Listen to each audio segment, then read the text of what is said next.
Bismillahirrahmanirrahim.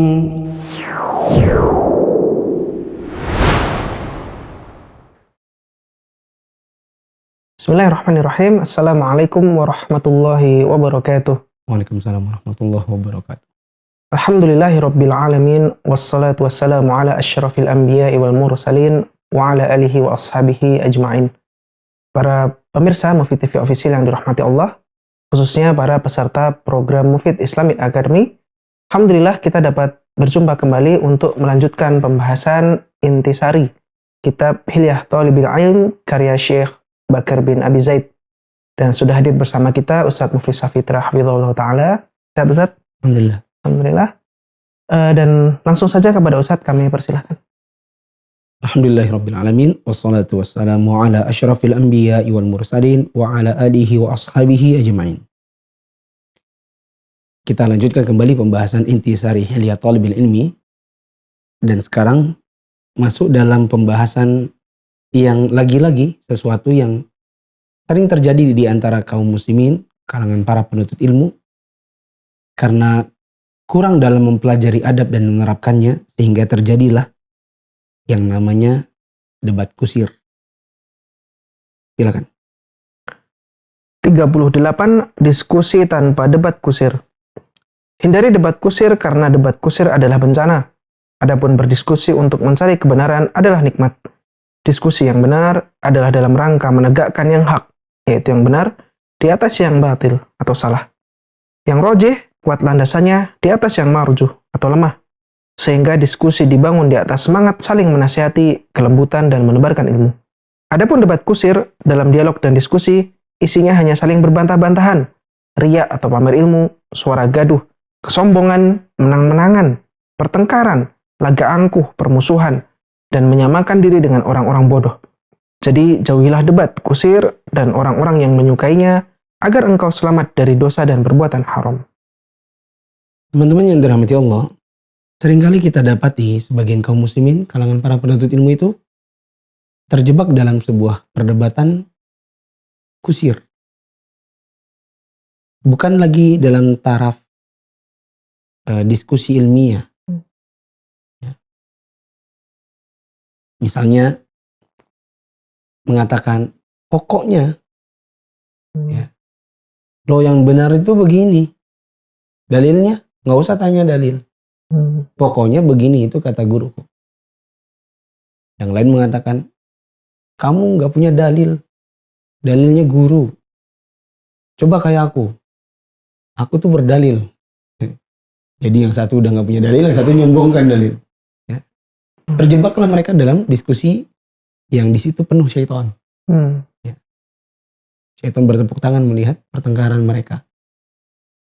Yang satu lagi mengatakan, pokoknya batal. Yang satu mengatakan, nggak batal. Oh, kamu nggak tahu. Ustadz kita yang paling senior, Jakarta, yang paling nasional, mengatakan boleh. Guruku juga meskipun tidak nasional, guruku cuma lokal. Ya. Itu juga mengatakan nggak boleh. Ya.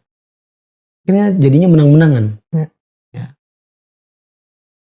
Nah, mari kita baca sekali lagi. Hindari debat kusir karena itu bencana. Yang nikmat itu diskusi untuk cari kebenaran. Untuk menegakkan yang hak. Untuk mencari mana pendapat yang rojih. Rojih itu yang kuat landasannya. Untuk mengetahui yang mana yang marjuh. Yang lebih lemah landasannya. Niatnya adalah untuk saling menasihati. Untuk saling menebarkan ilmu. Berlemah lembut. Adapun debat kusir itu isinya bantah-bantahan. Ya. Nggak bisa gitu, nggak bisa, nggak bisa gitu. Pokoknya begini, enggak jelas gitu. Isinya riya, pamer ilmu. Makanya tadi saya contohin, kamu nggak punya dalilmu guru. Coba aku nih kalau ngomong tuh pakai dalil. Berdalil sih, tapi isinya berubah jadi riya dan pamer. Suaranya gaduh.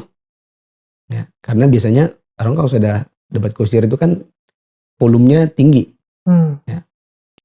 Pernah lihat di TV-TV, meskipun yang debat itu antar pemuka agama gitu kan. Kalau sudah ngomong politik, ya beda partai, tapi sama-sama ustadz di partai tersebut, beda dalam penyikapan terhadap kebijakan pemerintah, ya sudah hilang tuh ilmunya. Ya, isinya adalah gaduh, menyombongkan diri, ya sampai urusan-urusan yang kecil kayak tadi situ mengatakan gini, enggak itu sebenarnya ya itu salah baca, ya yang benar itu hak bukan hak. Gitu. Sudah nggak esensial lagi bantah-bantahannya, tidak esensial lagi topik yang dibicarakan, dan jadilah paling akhirnya adalah menyamakan diri seperti orang-orang bodoh. Ya. Sudah nggak kelihatan lagi bahwa ini orang-orang berilmu. Ya. Jauhilah debat kusir dan orang yang suka debat kusir supaya kamu selamat dari dosa dan perbuatan haram. Saya berikan satu catatan kaki yang sangat penting. Ya. Ada di catatan kaki nomor 76. Saya katakan, ada 3 syarat boleh berdebat. Yaitu syarat terkait niat, syarat terkait topik, dan syarat terkait orang yang berdebat. Simak penjelasan penerjemah, maksudnya penjelasan saya, tentang ketiga syarat tersebut dalam artikel dan video yang berjudul Silakan Berdebat dengan Syarat. Bisa didapatkan di Google, di YouTube, atau di Telegram Ustadz Muflis Safitra. Nanti teman-teman bisa simak bagaimana penjelasan. Tapi saya berikan contoh sedikit di sini. Kapan kita boleh berdebat? Ada syaratnya tadi. Niat, topik, dan orangnya. Kita lihat. Bila niat debat ini niat hanya untuk sombong-sombongan, tinggalkan. Tapi kalau niatnya adalah untuk menggali ilmu, silakan. Jadi niatnya apa dulu? Ada orang sengaja untuk mempelajari sebuah masalah, lalu memancing perdebatan supaya nanti dia kelihatan bahwa dia berilmu dalam topik itu. Misalnya terkait e-money, terkait penggunaan aplikasi transfer bank supaya tidak perlu pakai biaya transfer. Udah digali-gali, dihafalkan dalil-dalilnya, baru kemudian memancing perdebatan di sebuah forum supaya nanti dia bisa keluarkan ilmunya. Ini orang niatnya udah salah. Ya. Jadi niatnya harus benar dalam rangka untuk menggali ilmu, bukan untuk menang-menangan dan untuk menyombongkan diri. Kedua, topiknya. Topiknya harus topik yang penting dan urgent untuk diperdebatkan. Misalnya kita berdiskusi dan terpaksa harus sedikit berdebat dengan sebagian ustadz tentang hukum AdSense dari YouTube atau dari Google. Hukum iklan yang diputar di YouTube kita manakala dia dimonetize. Ya. Terjadi perdebatan, yang satu mengatakan nggak boleh gini, yang satu mengatakan nggak boleh karena begini dan begitu. Ya. Topiknya topik penting. Karena kalau nanti diketahui akhirnya hukumnya disebarkan bermanfaat bagi banyak orang. Karena penggunanya kan banyak. Adapun topik yang gak penting, misalnya ayam sama telur duluan mana? Ya kan? Contoh yang lain kalau zaman sekarang topik politik itu gak ada habisnya. Meskipun ustadz-ustadz berilmu, manakala sudah masuk di situ dan diperdebatkan, tadi saya bilang sudah masuk dalam kadang-kadang debat kusir, ya kehilangan ilmu. Yang ketiga adalah orangnya. Siapa yang berdebat? Kalau antar orang berilmu, ya monggo. Ya. Tapi kalau kita hadapi ini jelas orang, ya maaf, orang ini pandir. Ya. Gak jelas ininya apa? Keilmuannya kelihatan nih orang kayaknya agak-agak kurang. Maka tidak perlu diperdebatkan. Atau kita putusan aja berdebat sama dia, nah, nggak usah. Sebagaimana kata Imam Syafi'i, saya kalau debat sama orang yang berilmu, insya Allah saya menang. Tapi kalau saya berdebat dengan orang yang jahil, saya selalu kalah. Karena berdebat dengan orang berilmu, kami kedepankan dalil. Sedangkan dengan orang yang jahil, dia kedepankan nafsu. Saya ngomong pakai dalil, dia ngomong pakai nafsu. Gitu. Maka nggak ada selesainya, dan kadang-kadang saya kalah melawan orang yang besar nafsu dalam membantah masalah agama. Jadi kurang lebih seperti itu. Ya. Jadi perhatikan niatnya, perhatikan urgensi topiknya, dan siapa atau dengan siapa kita akan memperdebatkan sesuatu. Sekarang kita lanjut ke nomor 39. Poin ke-39, mudzakarah atau tukar pikiran dalam ilmu. Bersenang-senanglah dalam mudzakarah, yaitu tukar pikiran dan tanya jawab dengan teman-teman yang berilmu. Karena jika dilihat dari beberapa sudut pandang, kegiatan ini justru lebih bagus daripada menelaah buku, lebih mengasah otak dan menguatkan ingatan. Lakukan mudzakarah ini dengan sikap insaf, yakni saling menghormati jika ada perbedaan pendapat, saling berlemah lembut dengan teman diskusi, berusaha menjauhi sikap tidak adil, kegaduhan, dan bicara yang sembrono. Berhati-hatilah, sesungguhnya mudzakarah dapat menyingkap aib orang yang tidak jujur. Mudzakarah dengan orang-orang yang ilmunya masih kurang dan otaknya beku adalah penyakit dan akan membuat permusuhan. Adapun mudzakarah secara mandiri, memutar otak untuk mengkaji sebagian masalah ilmu, jangan pernah lepas dari keseharianmu. Ada yang mengatakan, hidupnya ilmu itu dengan bermudzakarah di dalamnya. Syekh Bakar bin Abi Zaid di sini menganjurkan kita untuk bersenang-senang dan memperbanyak mudzakarah. Mudzakarah itu artinya tukar pikiran dan tanya jawab dengan teman. Kita dulu kalau ke kajian Syekh Sa'ad Asy'atri, ya, di mobil itu ada beberapa orang. Ada orang yang Masya Allah mutalaahnya banyak, ya, orangnya juga baik, dari Sudan. Ya, dan kami menganggap dia di antara murid Syekh salah satu yang paling terdepan. Nah, dia kadang dalam perjalanan menuju kajian sering bertanya, masih ingat gak kemarin khilaf ulama dalam masalah ini? Coba rincikan apa saja. Masih ingat gak dalilnya masalah yang ini? Nah, kita yang diujinya senang karena menguatkan hafalan, merecall apa yang sudah kita terima dari Syekh kemarin, ya, dan itu akan lebih menambah ilmu. Bagaimana kata Syekh tadi di sini? Kadang mudzakarah itu lebih ngefek, lebih menempel ilmunya ketimbang membaca sendiri. Teman-teman yang dirahmati Allah, di sini ada rambu-rambu untuk orang yang mau mudzakarah. Di antaranya adalah harus punya sifat insaf. Insaf itu artinya saling menghormati kalau ada perbedaan pendapat. Adil. Pertengahan. Jangan nanti kalau mudzakarah, ayo kali gini gimana yo? Ya. Misalnya kurang insaf itu begini. Terus dikoreksi. Oh enggak, yang benar itu begitu. Ah, kamu nih sok tahu. Enggak begitu. Ya. Dan biasanya penuntut ilmu pemula mesti ada begitunya. Ya. Setelah pulang dari kajian, kalau tanya jawab sama temennya, mesti ada pertengkarannya. Kemudian teman-teman yang dirahmati Allah harus bersikap lemah lembut. Ya, ini termasuk rambu-rambunya. Adil, menghindari kegaduhan. Tidak perlu ketika berdiskusi dengan teman lalu beda pendapat, nggak perlu nih menaikkan ini volume. Ya. Tahan emosinya. Kemudian di antara rambu-rambu yang lain dalam mudzakarah adalah mudzakarah itu sama orang yang berilmu saja. Ya. Yang lebih berilmu dari kita. Kecuali kalau ada orang yang mau minta kita jadi teman bermudzakarahnya dia karena ilmunya di bawah kita. Tidak apa-apa. Tapi kalau kita nyari teman untuk mudzakarah, sebaiknya yang dicari adalah yang lebih berilmu.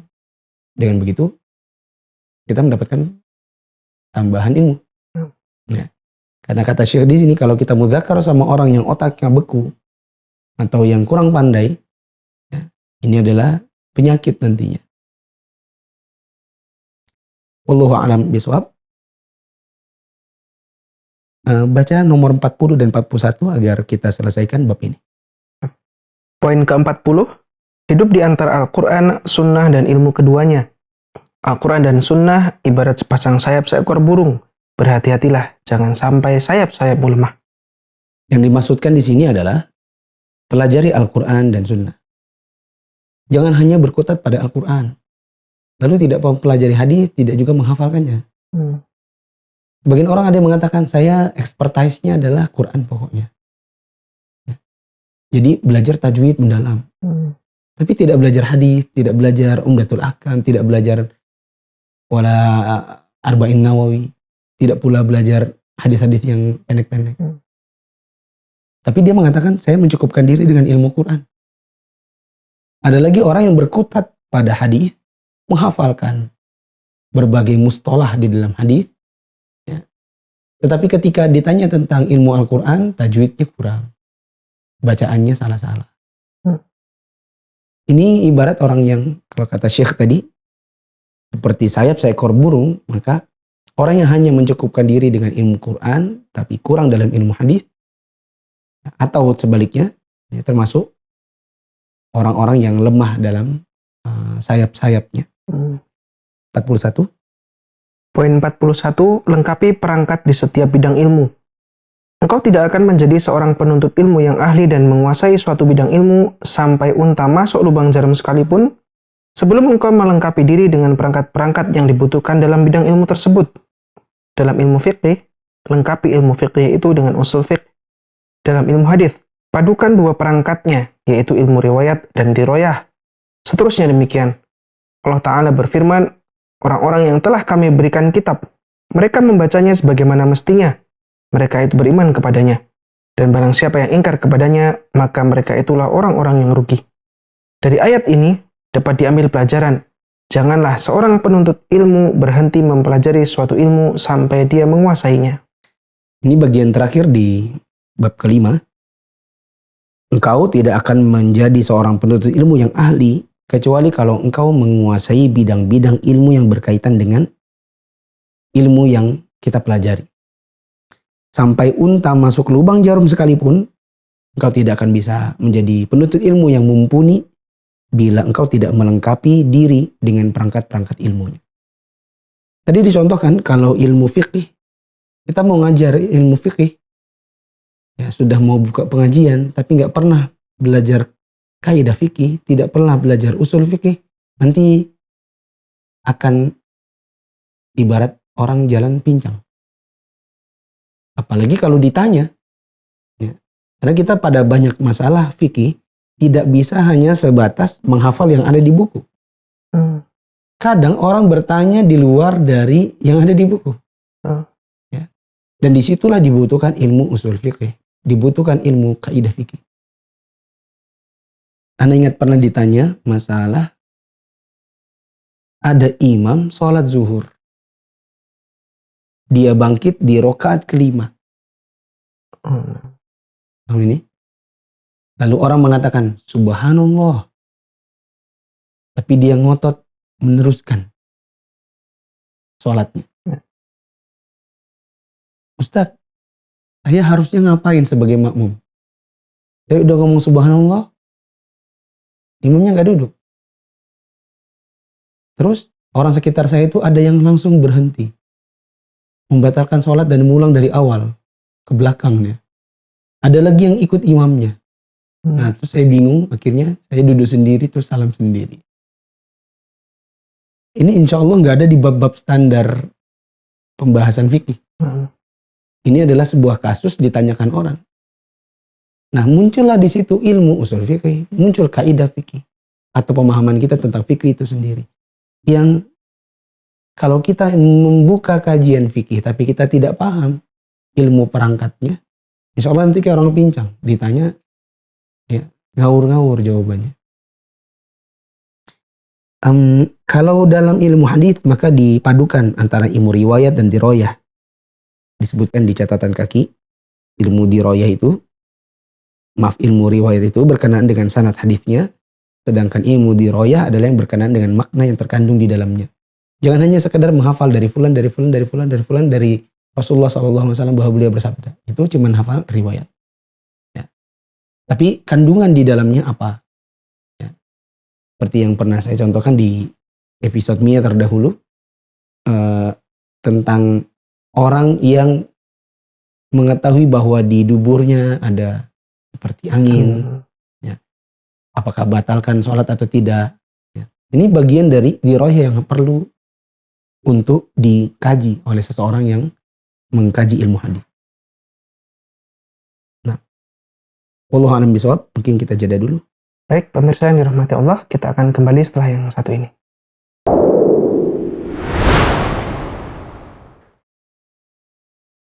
A'udzu billahi minasy syaithanir rajim.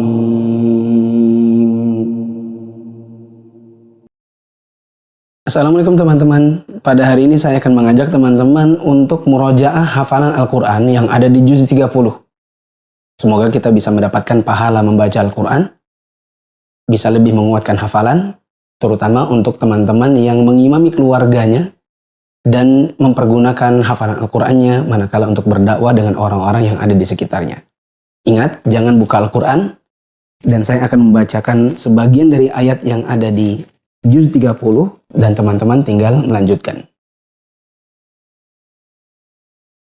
A'udzu billahi minasy syaithanir rajim.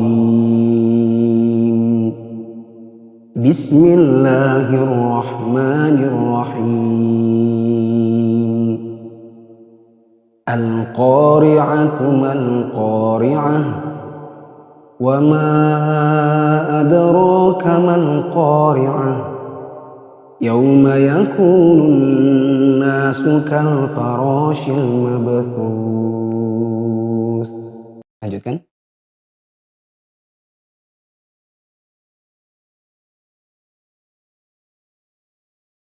Bagus.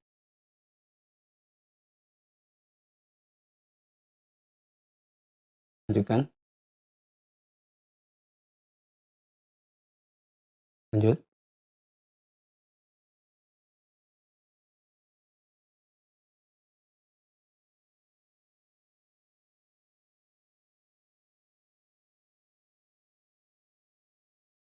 Masya Allah.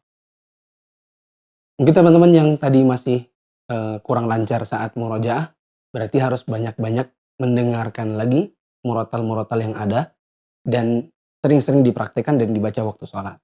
Adapun yang sudah lancar, alhamdulillah, jangan lupa untuk menambah hafalannya. Untuk teman-teman yang ingin mulai menghafal juz 30, silakan buka Mufid TV Official atau Mufid Safitra yang ada di YouTube dan di Facebook. Untuk di YouTube, di deskripsi sudah kami berikan menit-menit setiap suratnya, sehingga teman-teman bisa langsung lompat ke surat yang diinginkan dengan mengklik angka menit yang ada di deskripsi. Demikian untuk murojaah hari ini. Assalamualaikum warahmatullahi wabarakatuh.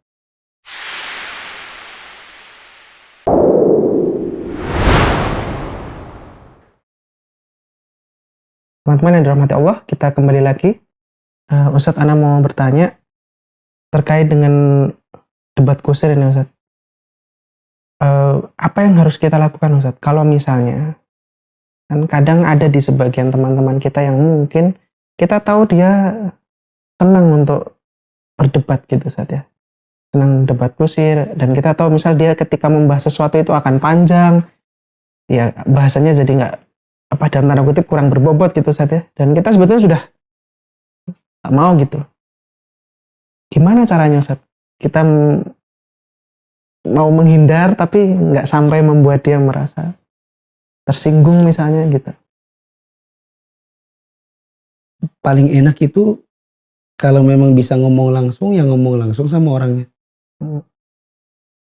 Nasihati saja. Akhi, ukti, ana lihat antum itu suka berdebat. Dan berdebat ini suka debat kusir. Kalau orang zaman sekarang itu kan debatnya di media sosial. Ya, gontok-gontokan, reply. Ya.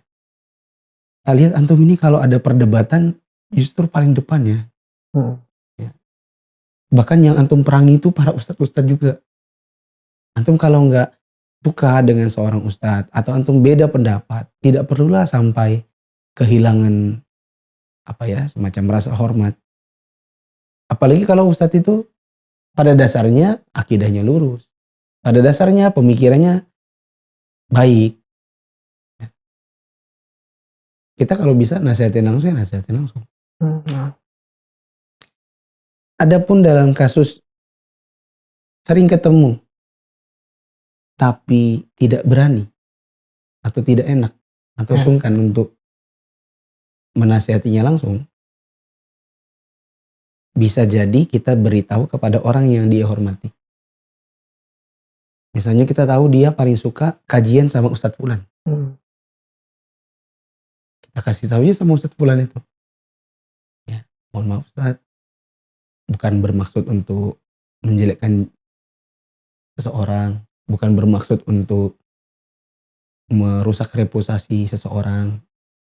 Hanya saja saya melihat ada dakwah dan muru'ah yang harus dijaga. Karena Ustadz sepertinya dekat dengan ikhwan ini atau dekat dengan akhwat ini. Bolehkah saya menyampaikan sesuatu? Kalau nanti Ustadznya bilang, oh iya silakan, baru kita sampaikan. Afwan Ustadz mungkin mengenal akhi namanya Abu Abdillah, sering dipanggil demikian. Ana lihat beliau sangat suka berdebat dengan teman-teman di media sosial, di akunnya para ustadz. Dan Ana lihat khawatirnya merusak citra dakwah kita ini. Contohnya Ustadz, gini. Sekali lagi Ustadz, mohon maaf, ini bukan untuk merusak citranya dia, tapi kami merasa tidak bisa menasihati langsung, sementara menurut kami butuh untuk dinasihati. Oh iya, nanti menyampaikan. Sudah, gitu saja. Adapun dalam kasus memang dalam kondisi memang lagi berdebat, ya, maka kita bisa bilang, afwan akhi, ana tidak ingin melanjutkan. Soalnya daripada debat kusir, ya mendingan kita tanya ustadz aja. Oh iya. Ya, gimana? Tanya ustadz siapa? Nanti kita konsultasi sama beliau. Ya, bukan untuk menang-menangan, tapi untuk cari ilmu. Bisa diajak seperti itu. Okay. Ya. Gak perlu misalnya, ya udahlah kamu aja yang paling pintar sendiri. Kitanya jadi baper. Ya. Dianya juga balas, ya memang aku pintar, lebih pintar dari kamu. Ya tambah gak jelas lagi. Ya. Kalau ingin mengakhiri sebuah perdebatan, ya begitu saja. Kita nggak usah berdebat. Tapi kalau menurut Ana bagusnya kita tanya sama Ustadz Fulan yang lebih berilmu. Ya, mungkin begitu. Baik para pemirsa Mufid TV Official, itu tadi faedah ilmu yang bisa kita ambil dari Ustadz Mufid Safitra. Bagi para peserta MIA yang ingin menyampaikan pertanyaan bisa langsung menuliskan di grupnya masing-masing. Subhanakallahumma wa bihamdik, asyhadu an la ilaha illa anta, astaghfiruka wa atubu ilaik. Assalamualaikum warahmatullahi wabarakatuh. Waalaikumsalam warahmatullahi wabarakatuh.